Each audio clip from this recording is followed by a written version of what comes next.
Mae'r tro cyntaf fi fod i Rhos y Gilwen sy'n mynd bell o Aberteifi ffordd 'na, lle arbennig. Ac wi yma heno i gwrdd â Delyth ac Angharad sy'n lansio ei album newydd nhw heno. Angharad yn gyntaf, beth yw'r enw'r album? Enw'r album yw Adnabod, ac wrth gwrs mae'r llythrennau DNA yng nghanol y gair. Fi'n adnabod mam yn dda iawn. Yn ramadegol, fi'n hoffi yno, adnabod neu gwybod mae'n bwynt pwysig, ond sut dechreuodd chi'r holl, chi fel mam nath awgrymu bod chi'n gwneud cerddoriaeth gyda'ch gilydd, neu ydyn nhw beth o'ch chi wedi penderfynu ar y pryd? Wel, dyn ni wedi cael gyrfaoedd gwahanol, ond awgrymodd rhywun, bydd achos bod ni gyd yn, bod dau ohonyn ni'n gwneud rhywbeth, byddai'n syniad da i ni wneud rhywbeth gyda'n gilydd. So, so. A ni'n falch iawn i fod yma ac wedi dala chi, achos blynedd yn ôl, o'n i'n edrych yn fand i'w ar lawr yn Penarth y Fro i godi arian, a ni'n clywed eich radio yma. O'n i'n gwybod, o'n i'n adnabod chi yna.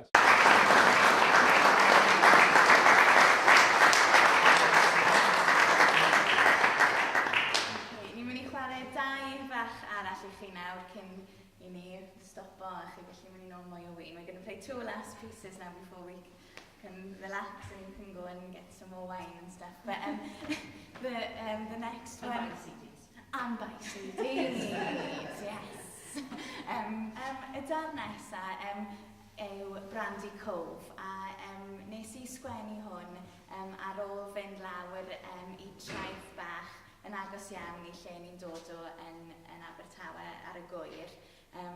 Mae fe'n llecyn bach, cudd, tawel, dyw lot o bobl ddim yn gwybod amdano fe, ond pan mae Caswell yn mynd yn fysi, dyma lle ni'n mynd. So this next piece is called Brandy Cove, and it's written after a small bay just around the corner from where we live on the Gower in Caswell.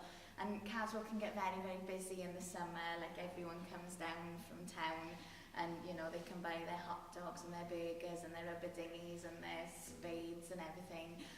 And it can get all a bit much, you know, so the local people tend to go around the corner to Brandy Cove, which is a secret place, and you can't drive down there, you have to walk along the coast. So I often like to go down there, and this tune came to me, like, pan fi'n sgwennu a lawon, fi'n aml yn just chwarae gwmpas yr offeryn, ond dath yr alab yma i fi pan o'n i'n cerdded lawr yna. So it's thanks to Brandy Cove, this tune exists.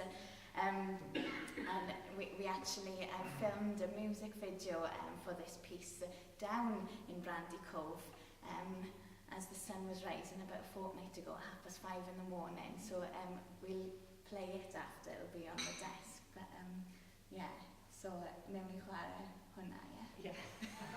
I think now you've introduced it. So Yeah. It does. Ond ie, os maen nhw yn mynd lawr na, os i ddim yn gyfarwydd, byddwn ni'n hapus iawn i fynd â chi lawr i Brandy Cove, achos mae'n lle hyfryd, tawel. Dyna ni dweud, dwi ddim mor gyfrinachol ac mae'n Harris yn dweud, mae arwydd ar traeth Caswell yn dweud Brandy Cove, 1 mile. So it's not actually such a secret place as Angharad says. It's open to everybody. There's a sign on the beach in Caswell saying Brandy Cove, and there's a little man with legs on it, and so you can walk there. You can't drive your car down there. Just swipe the atmosphere. We'll have to recreate it now. Yeah. So we'll have a little bit of season.